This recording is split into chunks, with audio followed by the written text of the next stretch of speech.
ASMR. Comme vous pouvez le voir, ce soir ce n'est pas elle qui est au contrôle de sa chaîne, mais c'est moi. Pourquoi? Tout simplement parce que je trouvais qu'en ASMR, on faisait de tout, mais on parlait pas de football. Et ça va changer à partir de maintenant. On va parler football, mais pas de n'importe quel match, mais des 2 soirées de Ligue des Champions auxquelles on vient d'assister et des 2 surprises, avec l'élimination du Real Madrid mardi soir et celle du PSG mercredi soir. On va commencer par le match du Real. Le Real avait gagné 2-1 aux Pays-Bas au match aller. Et donc forcément, 90% des gens pensaient que cet avantage suffirait à les voir se qualifier. Mais c'était sans compter sur le Real Madrid de cette année. Un Real Madrid irrégulier, décevant et qui, même s'il avait réussi à redresser la barre depuis novembre jusqu'à janvier, ce n'est plus la même équipe que celle qui comptait dans ses rangs Cristiano Ronaldo ou Zinedine Zidane. L'Ajax a joué ce match sans complexe. Ils savaient qu'en venant à Madrid, ils n'avaient absolument rien à perdre. Ils sont venus en se disant « On veut jouer ce match sans avoir de regrets ». Ils ont rapidement mené au score, 1-0 sur une phase de jeu magnifique, avec du jeu en une touche, du jeu rapide. Rapidement, le Real derrière s'est retrouvé mené 2-0. Et à ce moment-là, ils ont commencé à sentir le stade contre eux. Parce que ce stade est un stade exigeant. Et quand ça fait 3 ans de suite qu'on gagne la Ligue des Champions, et bien forcément, on n'est pas prêt à sortir en 8ème de finale. Et encore moins face à une jeune équipe comme celle de l'Ajax d'Amsterdam. Et ça s'est ressenti dans le jeu du Real. Une équipe qui a eu du mal à se trouver. À trouver les intervalles, à trouver les bons ballons. Et à se créer des occasions surtout. Et puis arriver ce qui devait arriver, la punition avec le 3-0. Et à ce moment-là, forcément, le Real Madrid était en grand danger, même plus qu'en grand danger, puisqu'ils étaient éliminés. Et à moins d'en mettre 3 à l'Ajax, c'était fini, il restait une trentaine de minutes environ, pas plus. Et pourtant, quelques secondes après, ils ont réussi à revenir à 3-1, donc on va dire que comme c'est le Real Madrid et qu'on se dit qu'avec le Real Madrid, rien n'est jamais fini, on pouvait croire à un scénario, pourquoi pas, de rêve, on va dire, pour les supporters. Mais ça, c'était sans compter sur la force de l'Ajax, qui a vraiment impressionné. Et pour les vrais connaisseurs de football, cette équipe de l'Ajax, elle était capable de faire ce genre d'exploit, puisque au match aller, ils avaient vraiment bousculé le Real. Et on peut dire que la victoire 2-1 avait été vraiment contestée, on va dire. Déjà parce qu'il y avait eu l'appel à la vidéo à l'arbitrage, qui avait refusé un but pour l'Ajax, limite. Je l'avoue, moi personnellement, je suis supporter du Real Madrid, donc cette défaite, elle me restait un petit peu en travers de la gorge. Même si je savais qu'après 3 Ligues des Champions d'affilée, à un moment ou à un autre, le club il allait tomber. Il y avait peut-être une manière pour tomber, c'était peut-être pas la meilleure des manières. Mais vraiment, je tiens à féliciter cette équipe de l'Ajax, ce qu'on a vu, c'était magnifique. Et tout amoureux de football s'est régalé devant ce match. L'Ajax c'est beau, ça joue vite. C'est jeune, il y a des joueurs qui confirment. Il y a De Jong qui a signé au Barça, c'est exceptionnel. De Ligt, Neres, tant de joueurs qui ont vraiment régalé. J'oublie Tadic qui était exceptionnel, il a régalé de A à Z. Cette génération de l'Ajax est vraiment exceptionnelle avec de très très bons jeunes. Des jeunes qui ont encore prouvé justement hier qu'ils étaient capables d'aller très haut et de faire de très très bons matchs. On peut pas dire aujourd'hui où ils en seront dans quelques années parce que c'est compliqué de changer de club et d'aller dans un club du top niveau européen, comme justement le Real Madrid, le Barça, Paris, le Bayern, etc. Mais bon, bref, on va parler juste du match de mardi soir.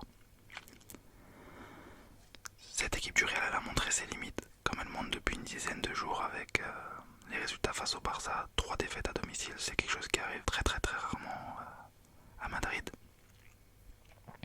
Et quand on sort de 3 Ligues des Champions d'affilée, forcément cette défaite-là et cette élimination aussitôt dans la compétition, c'est une catastrophe. C'est vraiment une catastrophe pour les supporters du Real Madrid, pour le football européen, même si ça a de bons côtés, puisqu'on peut aussi penser que justement certains clubs peuvent espérer enfin gagner cette compétition, peut-être puisque un des grands favoris est enfin éliminé. Dans ce match, j'ai aussi une pensée pour Sergio Ramos, qu'on aime ou qu'on déteste. Perso, je suis totalement fan. Mais surtout, après les déclarations de Jong qui avait dit « J'espère qu'on fera regretter à Ramos d'avoir pris cette suspension volontaire », puisqu'il avait plus ou moins admis que ça avait été volontaire. Ça lui avait d'ailleurs valu 2 matchs de suspension. Ce 8ème de finale retour face à l'Ajax et le potentiel quart de finale pour le Real Madrid. J'avais pas trop compris ce choix parce qu'à 2-1, je me doutais que ce serait très très compliqué encore pour le Real au match retour. Surtout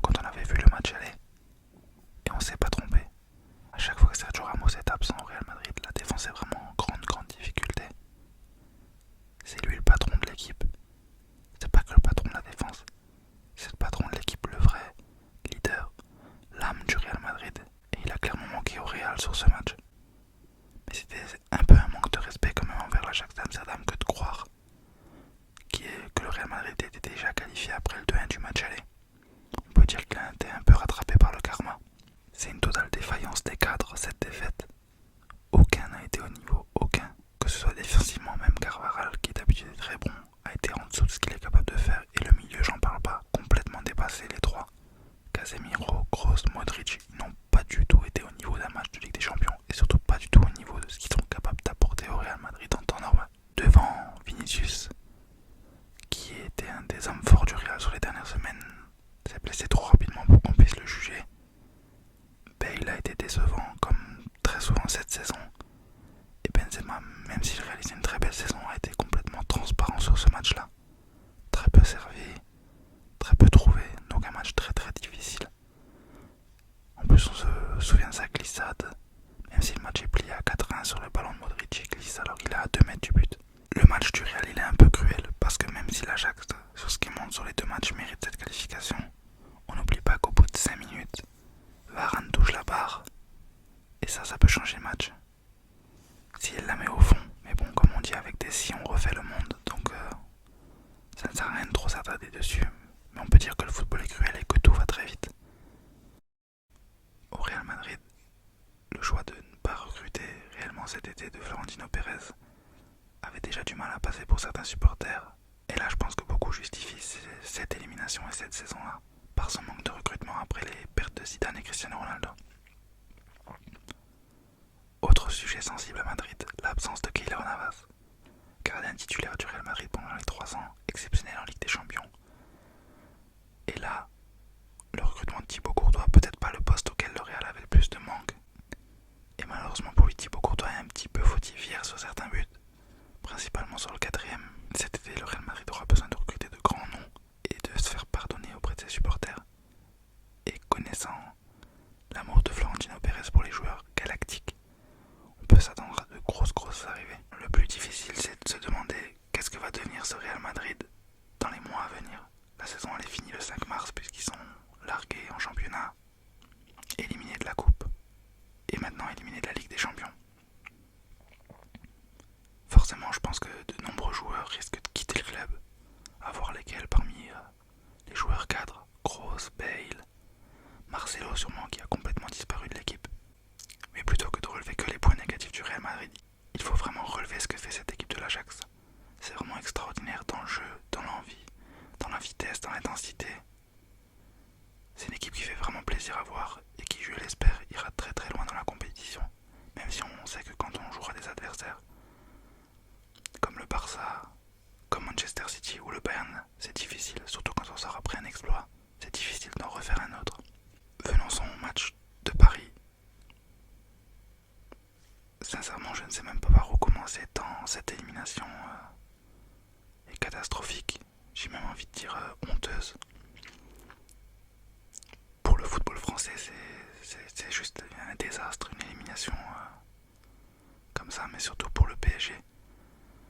Je pense que les supporters parisiens ne me contrediront pas en disant que quelques années après l'élimination contre le Barça, on pensait avoir clairement tout vu pour cette équipe parisienne, puisqu'avec cette histoire de remontada, comme tout le monde le sait, où Paris avait gagné 4-0 au match aller avant de prendre 6-1 au match retour, chose qu'on n'avait jamais vue. Et Paris nous a encore fait du jamais vu ce soir. Jamais une équipe qui avait gagné 2-0 au match aller en Ligue des Champions s'était fait éliminer. Et ce soir, Paris l'a fait en perdant 3-1 à domicile contre Manchester. Le plus dur à travers cette défaite, c'est de se demander comment ça a pu arriver. On parlait du Real et de l'Ajax. On a senti que l'Ajax était sur la forme du moment bien plus forte que le Real Madrid. Et cette défaite était plus ou moins logique par rapport à ce qu'on a vu sur la double confrontation. Mais après ce que Paris nous avait montré au match aller à Manchester avec une victoire solide 2-0 là-haut, en étant serein, en ayant complètement contrôlé le match. Surtout que l'effectif de Manchester était complètement décimé. Énormément d'absents. Leur maître à jouer n'était pas là. Paul Pogba. Et ce n'était pas le seul. Il y avait encore Martial qui était absent, Alexis Sanchez. Même si c'est plus Alexis Sanchez d'il y a quelques saisons, ça reste des joueurs importants pour Manchester. Au bout de 2 minutes, t'es mené à 0, c'est directement difficile. Le pauvre Guerrer, fautif sur le premier but, n'était absolument plus dans son match. Je pense qu'il faut le sortir à la mi-temps parce qu'il est absolument senti en difficulté sur son côté, ça a été une catastrophe. Tu te dis à 1-0, il y a toujours cette marge. On voit pas comment Manchester, avec ce qu'il montrait sur ce match, pouvait en mettre un deuxième. Et rapidement, en plus de ça, t'as l'égalisation du PSG par Bernat. Je pense qu'à 1-1, tout le monde se dit bon, cette fois-ci c'est bon, Paris est qualifié. En plus de ça, ils commettront pas les mêmes erreurs une deuxième fois. Ça devient une habitude côté parisien de faire des choses exceptionnelles, mais malheureusement pas dans le bon côté du terme. À 1-1, je pense que les joueurs eux aussi se voient qualifiés. Et tout le match, on sent qu'il y a un manque d'intensité, un manque de vitesse, un manque de course, un manque d'effort, un manque d'envie. Et ça, en Ligue des Champions, ça se paye, même si en face t'as une équipe de Manchester qui est un grand club, mais qui actuellement n'est plus le Manchester d'il y a quelques années, le Manchester de Ferguson. Je pense qu'un des faits du match pour ce PSG Manchester, c'est peut-être la sortie d'Eric Bailly. C'est un joueur très solide, mais ce soir il n'était absolument pas dans son match. Il se blesse, et ça finalement ce qui permet peut-être à Manchester de remonter la pente dans ce match-là. Il y a rentré de Dalot, qui a fait une très très bonne entrée. Et puis là t'as une frappe lointaine de Rashford, une erreur de Buffon. Et t'as Lukaku qui surgit 2-1. Même à 2-1, t'as pas forcément peur parce que Manchester ne fait pas 3 passes d'affilée. Paris n'attaque pas vraiment non plus. Mais tu te dis, on sait jamais, mais tu te dis cette équipe de Paris est tellement supérieure à Manchester que se faire éliminer là ce serait vraiment honteux. Et le match il continue. Et t'as toujours pas d'occasion pour Paris. T'as certaines briefs d'occasion avec des petites accélérations d'Mbappé par-ci par-là.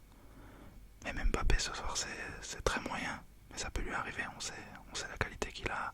Ça peut arriver de rater un match, mais on va dire qu'il le rate au mauvais moment. Et puis 91e minute, au bout du bout, t'as cette main qui Kimpembe. Main, pas main, je pense que ça c'est à l'appréciation de chacun, mais l'arbitre avec la vidéo il décide de siffler penalty. Perso je siffle aussi le penalty, même si c'est très moche pour Paris. Ce qui est vraiment moche aussi, c'est que c'est Kimpembe, un enfant du club, un vrai Parisien qui fait cette faute là. Et derrière Rashford met le 3-1, il reste quelques minutes. Paris tente plus ou moins de revenir au score, mais tu sais que c'est fini. Et là, quand le coup de sifflet final il est donné par l'arbitre, tu te dis non, c'est pas possible, pas encore une fois déjà pour le PSG, et surtout pas de cette manière-là. Pas face à une équipe aussi faible de Manchester. Le problème il est là, c'est de se faire éliminer par une équipe de Manchester décimée, une équipe plus que moyenne qui n'a rien montré du match. Tu leur as offert presque les 3 buts finalement. Quand je dis presque, je suis gentil, tu leur as offert les 3 buts. Et tu te dis, quand est-ce que ça va s'arrêter avec le PSG? Tu te dis que ces joueurs, t'as des joueurs de qualité, des cadres, sur chaque ligne de sort au but, des joueurs d'expérience, Buffon, Thiago Silva, Dani Alves. Devant t'as des joueurs exceptionnels, Mbappé, Di Maria. Et même si Neymar et Cavani sont absents, tu sais que cette équipe-là, elle est quand même largement supérieure à Manchester. Et par rapport à ce que tu as vu au match aller, tu te dis que c'est incompréhensible ce qui est arrivé ce soir, encore une fois.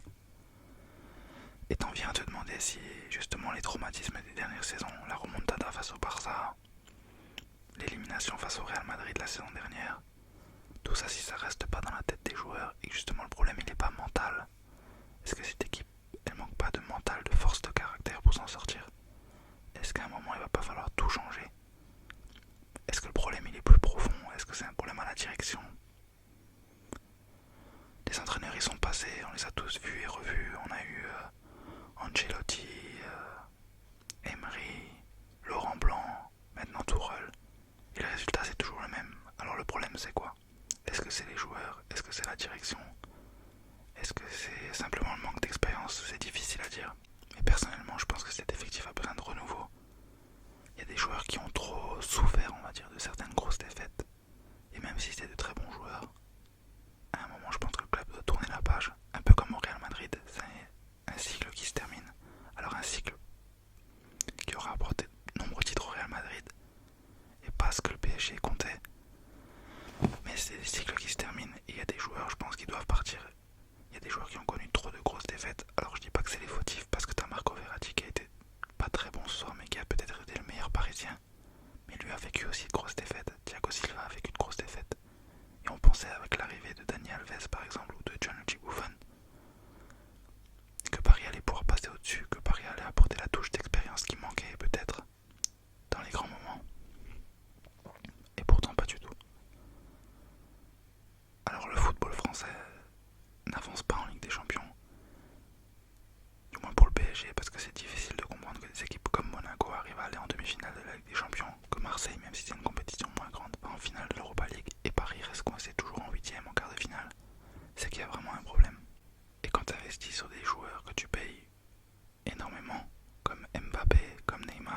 forcément t'attends plus qu'un huitième de finale de la Ligue des Champions. Vraiment pour ce PSG, on est en mesure d'attendre mieux et cette défaite elle va vraiment rester longtemps. Je pense pour moi qu'elle est même pire que celle face au Barça il y a quelques saisons. Parce que face au Barça tu jouais une équipe vraiment forte, t'avais des joueurs exceptionnels, Messi, Suarez, Neymar, Piqué, Busquets, et tu savais qu'avec le Barça tout peut arriver. Là tu joues une équipe de Manchester B, avec des jeunes de 17 ans qui rentrent, un banc de touche inconnu, mis à part pour ceux qui les suivent vraiment, et une équipe titulaire bien inférieure à celle du PSG, parce que je vous le demande à vous de me le dire, dans l'équipe qui a joué à Manchester ce soir, objectivement, qui serait titulaire au Paris Saint-Germain? Je me pose la question. Vous avez certains joueurs qui pourraient prétendre peut-être à une concurrence, mais titulaires, j'en vois pas beaucoup. C'est une nouvelle grosse claque pour le PSG, et j'espère pour le football français, et pour eux qui se relèveront très vite. Je tiens quand même à féliciter cette équipe de Manchester, puisque justement personne ne l'attendait là ce soir, et personne n'aurait misé sur eux, parce que même la presse anglaise parlait d'un miracle en cas de qualification, et c'est vraiment un miracle. Le travail que fait Solskjaer depuis son arrivée à Manchester est exceptionnel, puisqu'il a complètement redressé la barre. L'équipe est à nouveau en course au championnat, et finalement elle va rejoindre les quarts de finale de Ligue des Champions. Alors qu'au moment du tirage, personne n'aurait misé 1 € sur Manchester, et après le match aller, je crois que personne n'aurait misé 10 centimes sur cette équipe de Manchester. Et comme on l'a déjà dit, maintenant reste à voir parmi cette équipe du PSG. Est-ce que tous les joueurs voudront repartir pour une année? Est-ce que certains seront fatigués de ces défaites difficiles à assumer? On a eu deux grosses surprises donc avec ces deux éliminations du Real Madrid et du PSG.